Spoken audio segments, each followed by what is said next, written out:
It's wonderful to be interacting with you on behalf of Pakistan, and I'd just like a few comments from you before I start questioning. Well, I'm really thrilled that I had a chance to be aware that the people in Pakistan were involved in this program today. And I wish I were there in person. Maybe someday I'll be able to do that. I look forward to it. But I had in my mind the whole day that there are other people that were listening and maybe influenced by some of the principles that I attempted to teach. Oh, you have a large fan following over there, and people are very much aware and very much influenced by you. And that is why we decided that we need a separate session for this particular event, because there's so many people, there's so much talent out there which wants to learn and which wants to unleash and which wants to develop according to what you have been sharing with them throughout the day and in so many of your books. So let's start with one of the questions that has been posed by our friends in Pakistan, and I'd just like to name that this is Mr. Roger Parkinson. The organization is CAPCO, which is a big contributor in the energy sector, and his question is, will the 7 habits remain effective in knowledge work era? Even more. The reason is that it's all based on principles. The first habit, be proactive, is the principle of taking responsibility and initiative. The second habit, begin with the end in mind, is based on a principle of deciding what your purposes are and what your values are. The third habit, first things first, is that you live by them. That's the integrity habit. Think win-win is essentially the essence of life, the golden rule. Seek first to understand, then to be understood is the essence of all professionalism. Anyone that really wants to accomplish something needs to first understand. And then habit 6, synergize, creation of third alternatives. As I mentioned this morning, the Joint Chief of Staff asked me if I would come to Pakistan and work out third alternative solutions to all of the issues that exist between Pakistan and India. And the last habit, sharpen the saw, deals with the need for constant renewal, so that you work on the assumption for your body that you've had a heart attack. Now what would you do? Well, you'd take care of yourself. You'd exercise. You'd eat right. With regard to your mind, assume that the half-life of your profession is only, say, 2 or 3 years, so you better prepare accordingly. Turn the TV way down. With regard to your heart, assume that everything you say about another person they can overhear. So speak accordingly. Never be disparaging about people behind their back. And then with regard to the spirit, assume that you have a one-on-one visit with your Creator every 3 months to give an accounting on your stewardship in mortality. So live accordingly. Contribute accordingly. So all of these are habits that are universal and timeless. I didn't invent the principles, God did. I just put words to them.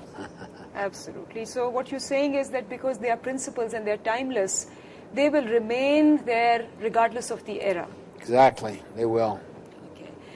Okay, so our friends from Karachi also, we have a lady by the name of Miss Yasmin, and she has put up a very pertinent question.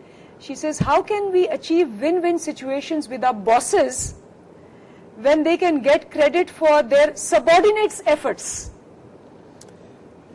I think that you have to anticipate ways that you can serve such a boss, and ways that you can become indispensable to such a boss. And to realize also that the main source of satisfaction is intrinsic. It's what happens inside you, not necessarily that you get some kind of social recognition. And little by little, if people act on that, their circle of influence will expand and grow. And particularly in pragmatic cultures where results matter.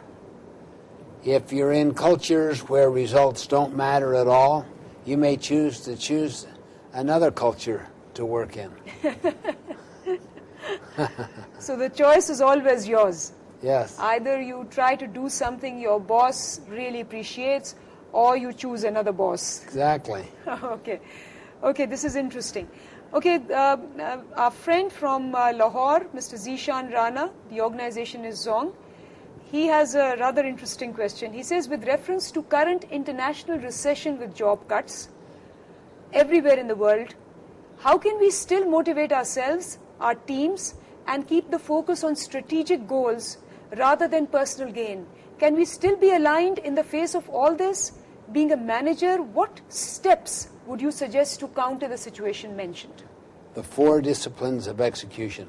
Okay. I'm serious.